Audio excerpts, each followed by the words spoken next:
Hello students, देखिए आज की वीडियो 11th क्लास के स्टूडेंट के लिए फंक्शन की सेकंड वीडियो है। पहली वीडियो में हमने फंक्शन और उसके कुछ टाइप्स पढ़ लिए थे, जिसमें हमने पढ़ा था आइडेंटिटी फंक्शन, कांस्टेंट फंक्शन और पॉलिनोमियल्स। पॉलिनोमियल्स में हमने एक्स स्क्वायर वाला और एक्स क्यूब वाला पढ़ लिया था। तो 3 टाइप के हम फंक्शन पढ़ चुके थे।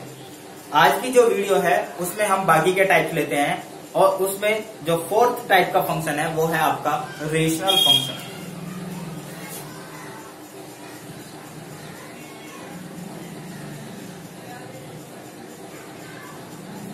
रेशनल फंक्शन, तो रेशनल फंक्शन वही if f such that R to R, यदि एफ कोई फंक्शन है जो रियल नंबर से रियल नंबर पर डिफाइन है और f x is equal to 1/x, ये है आपका rational function. F x equal to 1, ये कुछ स्टैंडर्ड फंक्शन है जिनको आपको याद रखना है। ये किस तरह से आया, कैसे आया, ये बहुत ही ग्राफिकली इसको जब ड्रॉ करते हैं उससे पता लगता है। तो ये कुछ स्टैंडर्ड फंक्शन है। तो f x is equal to 1/x, ये है आपका रेशनल फंक्शन। अब इसके ग्राफ की बात करते हैं।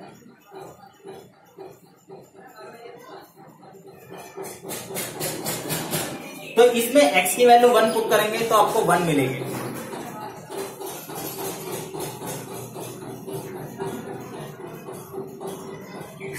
x की वैल्यू 1 पुट करी तो आपको y की वैल्यू 1 मिल गई। x की वैल्यू 2 पुट करी तो कितनी मिलेगी? x की वैल्यू 2 पुट करने पर 1/2, यानी 1 से हाफ मिल जाएगी आपको। जैसे 3 पुट करोगे तो 1/3, यानी वैल्यू x की बढ़ती जाएगी तो y की वैल्यू क्या होती जा रही है? कम होती जा रही है। यानी fx की वैल्यू क्या होती जा रही है? कम होती जा रही है। तो इस तरह से वो नीचे की तरफ को आ जाएगा। लेकिन यदि x की वैल्यू कम करते जाएं, x की वैल्यू 1 से कम लेंगे, तो जब x की वैल्यू 1 से कम लेंगे, fx इक्वल टू 1/x में x की वैल्यू आपने 1/4 ली, तो 1/4 यानी 4। y की वैल्यू क्या होगी? बड़ी होगी। तो जैसे छोटी वैल्यू लेंगे तो वो y ऊपर fx की वैल्यू क्या मिलेगी? बड़ी मिलेगी। इस तरह से ये ग्राफ बनेगा। सेम ऐसे ही आपका ये नेगेटिव साइड में भी ग्राफ बनेगा। ये है आपका fx इक्वल टू 1/x का ग्राफ। अब x की वैल्यू 0 लेंगे। यदि हमने x की वैल्यू 0 पुट कर ली तो 1/0, और 1/0 क्या होता है? अनडिफाइंड। अनडिफाइंड का मतलब क्या है? कोई रियल वैल्यू नहीं है। तो इसका मतलब fx जो है, x जो है, fx 1/x जो है 0 पे आपको कोई भी वैल्यू नहीं देगा, रियल वैल्यू नहीं देगा। ठीक है, यानी इस पूरे x एक्सिस में सभी की वैल्यू दे रहा है, केवल किसकी नहीं दे रहा है? 0 की। तो डोमेन होगा। अब डोमेन की डेफिनेशन जब मैंने आपको लास्ट वीडियो में फंक्शन बताया था तो उसमें बताया था कि जो फंक्शन वो होता है जो ए के सारे सेट, ए के सारे एलिमेंट को इधर भेजता है बी में, one and only one image. F has all elements of A into B, one and only one image of B, all elements. तो यदि वो ऑल एलिमेंट्स को नहीं भेजेगा तो फंक्शन नहीं होगा, लेकिन हम इसको फंक्शन बोल रहे हैं। तो इसका मतलब क्या हुआ कि यदि ये फंक्शन है तो इसका मतलब उस डोमेन में 0 नहीं हो, तभी तो भेज रहा होगा। तो इसलिए इसके डोमेन में पूरा रियल नंबर है, केवल कौन नहीं है? 0 नहीं। बात करते हैं रेंज की। तो रेंज में भी आप y एक्सिस को देखो तो y एक्सिस में आपको 0 नहीं मिल रही है, तो रेंज में भी r-0। ठीक है, तो रेशनल फंक्शन समझ में आ गया होगा अच्छे से। नेक्स्ट है आपका modulus function.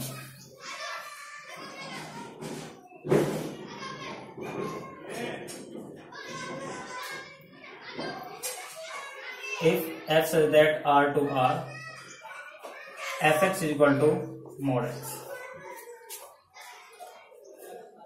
x if x greater than 0, 0 if x equal to 0, and minus x if x less than 0.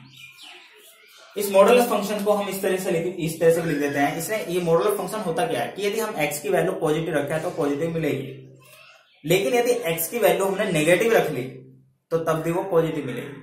कैसे? x की वैल्यू जब ग्रेटर देन 0 होगी यानी पॉजिटिव होगी तब तो हमें पॉजिटिव मिलेगी। x की वैल्यू 1 रखोगे तो 1 ही मिलेगी, 2 रखोगे 2 मिलेगी, 3 रखोगे 3। x की वैल्यू 0 पे 0 मिलेगी। लेकिन जैसे x की वैल्यू नेगेटिव रखोगे तो एक नेगेटिव हमारा बाहर है और x की वैल्यू सपोज करो -2 रखी तो -2 और माइनस क्या हो जाएगा, +2 हो जाएगा, तब हमें पॉजिटिव वैल्यू मिलेगी। तो इसलिए मॉडुलस फंक्शन क्या होता है, आपको नेगेटिव की वैल्यू भी क्या देता है, पॉजिटिव देता है। बात करते हैं इसके ग्राफ की। तो इसका ग्राफ जो है आपका जैसे fx = x² था, वो भी क्या कर रहा था, नेगेटिव को पॉजिटिव दे रहा था, सेम उसी की तरह है। लेकिन इसमें क्या है, वहां पे वैल्यू बहुत स्क्वायर होती है, इंक्रीज होती थी, यहाँ पे वैल्यू क्या रहेगी, सेम रहेगी। यानी आप इसमें 1 पुट करोगे तो 1 मिलेगा, 2 पुट करोगे तो 2 मिलेगा, 3 पुट करोगे तो 3 मिलेगा। तो यानी इसको यदि आप ग्राफ से ड्रॉ करोगे, अब माइनस पुट करोगे तो नीचे माइनस नहीं मिलेगा, क्या मिलेगा, -1 पुट करोगे तो +1 मिलेगा, -2 पुट करोगे तो +2 मिलेगा।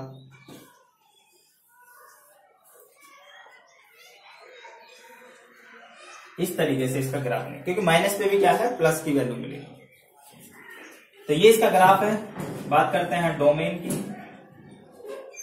तो पूरा रियल नंबर है, सारे पॉजिटिव एक्स एक्सिस पे वैल्यू दे रहा है, सारे नेगेटिव एक्स एक्सिस पे वैल्यू दे रहा है। तो पूरा डोमेन। और रेंज की बात करते हैं तो रेंज आपका क्या है, रेंज आपकी ये कहा नेगेटिव में, नेगेटिव वाई में नहीं मिल रही है, केवल कहां मिल रही है, पॉजिटिव वाई में। तो ये मिलेगा आपके पास 0 से इंफिनिटी, जो आपके पास fx = x²। ठीक है।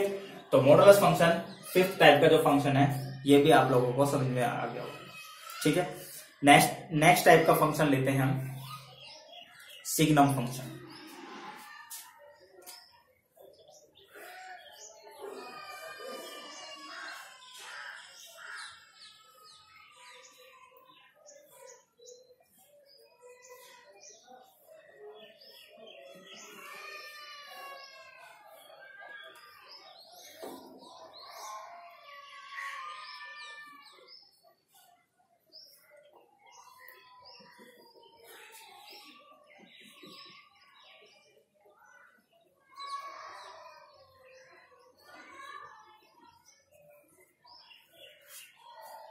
ठीक है। सिग्नम फंक्शन होता है mod x/x, यानी इसमें x की वैल्यू पॉजिटिव रहेगी तो ये तो पॉजिटिव, ये पॉजिटिव कैंसिल होकर क्या जाएगा, आपके पास 1 हो जाएगा। x की वैल्यू नेगेटिव आती है तो ये पॉजिटिव, लेकिन ये नेगेटिव रहेगा तो कैंसिल करके क्या आएगा, -1। ये है आपका सिग्नम फंक्शन। यानी सिग्नम फंक्शन क्या है, और 0 पे कहीं नहीं देगा, x = 0, क्योंकि यदि 0 रखते तो 0.0, 0.0 क्या होती है, अनडिफाइंड फॉर्म होती है। कहीं भी न्यूमरेटर में आपका 0 बनेगा, वो अनडिफाइंड फॉर्म है आपकी। ठीक है। तो इसका जो ग्राफ है, इसके ग्राफ की बात करते हैं। तो इसका ग्राफ किस तरह से होगा,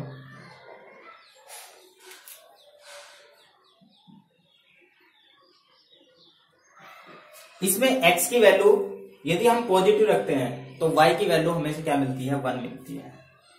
यानी ऐसे x की वैल्यू कुछ भी पुट करते जाओ, पॉजिटिव वैल्यू हमेशा क्या मिलेगी, 1। अब यहां पे 0 के पास हम इसको क्या करेंगे, ओपन करेंगे इस तरह से। इसका मतलब क्या है, ये इस लाइन से टच नहीं है, उसके बिल्कुल पास है, क्योंकि x की वैल्यू 0 पुट ही कर ही नहीं सकते हम। जैसे ही हम x की वैल्यू माइनस वाले पुट करेंगे तो आपको क्या मिलेगा, माइनस वैल्यू। तो यानी इधर से भी क्या करेंगे, ऐसे। ये है आपका fx = mod x/x, या 1 और -1। बात करते हैं इसके डोमेन की।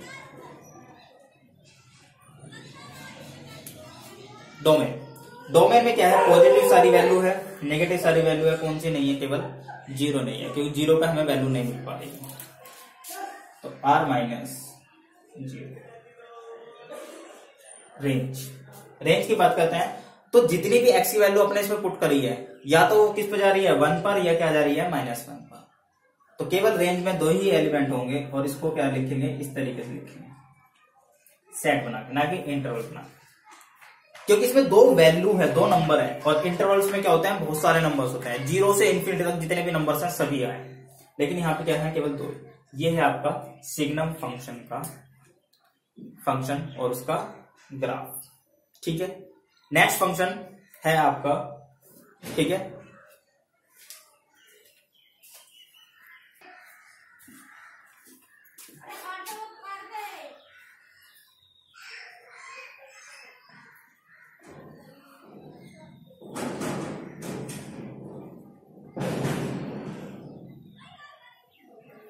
नेक्स्ट है आपका ग्रेटेस्ट इंटीजर फंक्शन।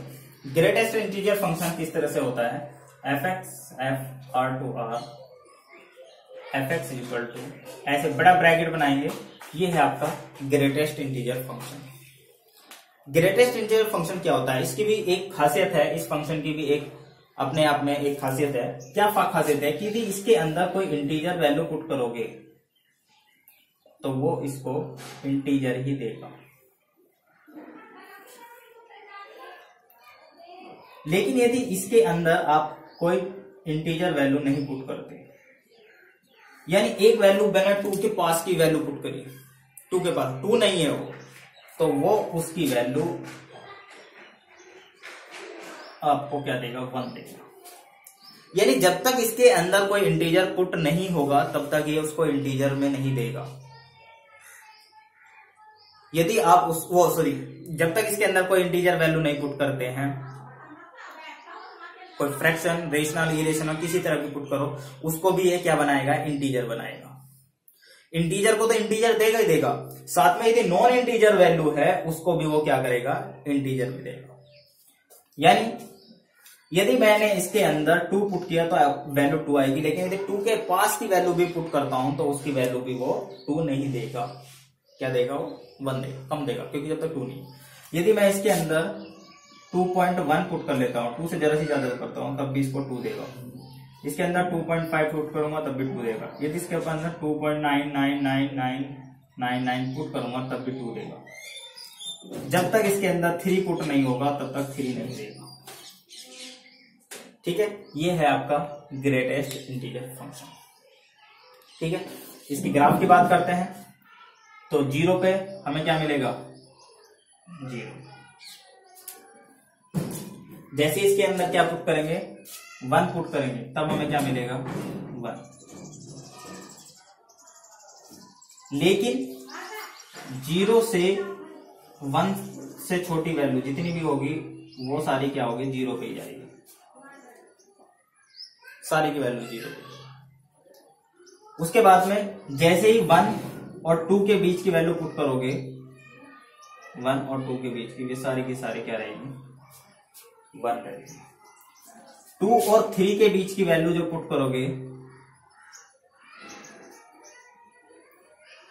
2 और 3 के बीच की वैल्यू वो हमेशा क्या देगा, 2 देगा, जब तक वो 3 नहीं। एरो का मतलब ये होता है कि वो 3 के पास नहीं है। ऐसे ही माइनस में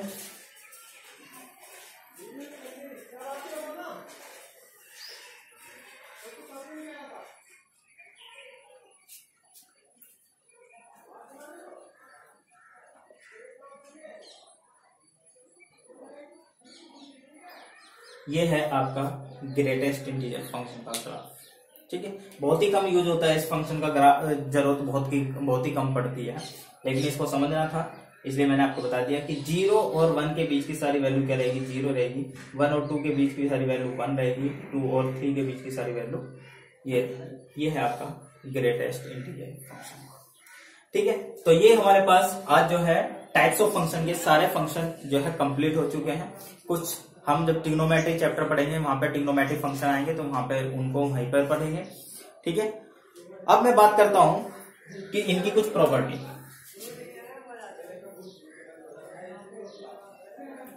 प्रॉपर्टीज ऑफ फंक्शन।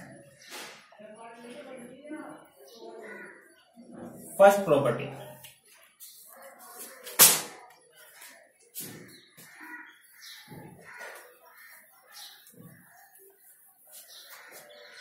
पहली प्रॉपर्टी क्या है, if f such that r से r, g such that r से r।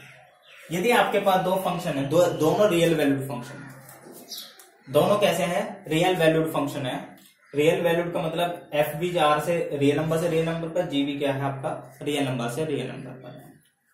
तो जो आपके पास एफ प्लस जी होगा फंक्शन, यदि इन दोनों को ऐड कर देते हैं, वो भी क्या होगा रियल नंबर से रियल नंबर पर। यानी दैट इज यदि एफ एक्स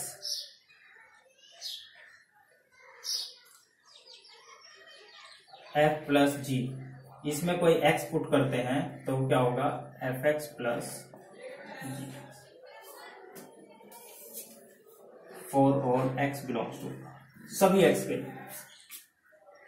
ठीक है, दूसरी प्रॉपर्टी है सेम यही एफ माइनस जी, वो भी क्या होगा आर से आर पर होगा, that is f minus g x is equal to f x minus g x. तीसरी एफ इंटू जी, ये भी आर से आर पर होगा, that is f into g x, f x into g x for all x belongs to R. ठीक है, और last the f upon g such that R to R, that is f upon g x, f x upon g x for all x belongs to R. बस इसमें एक चीज याद रखना है कि g x is not equal to, क्योंकि denominator वाला आपका जीरो नहीं होना चाहिए, क्योंकि डिनोमीटर वाला जीरो हो गया तो ये क्या होगा अनडिफाइंड फंक्शन हो जाएगा। तो यानी प्लस में क्या होता है अलग अलग कर लेंगे, माइनस में क्या होगा। अब ये किस तरह से जरूरत पड़ेगी, एक्सरसाइज में क्या होता है आपके पास दो फंक्शन उनको ऐड कीजिए, तो बिल्कुल ऐड करना सिंपल वही ऐड करना जैसे हम पॉलिनॉमियल्स को ऐड करते हैं, सब्ट्रैक्शन मल्टीप्लिकेशन डिवाइड सेम यही है। ठीक है, फायदा है बस ये आपको ध्यान देना है कि जी एक्स क्या आपका जीरो नहीं होना चाहिए। ये चार प्रॉपर्टी है आपके पास फंक्शन की, और उसके बाद हम एक्सरसाइज के क्वेश्चन करेंगे।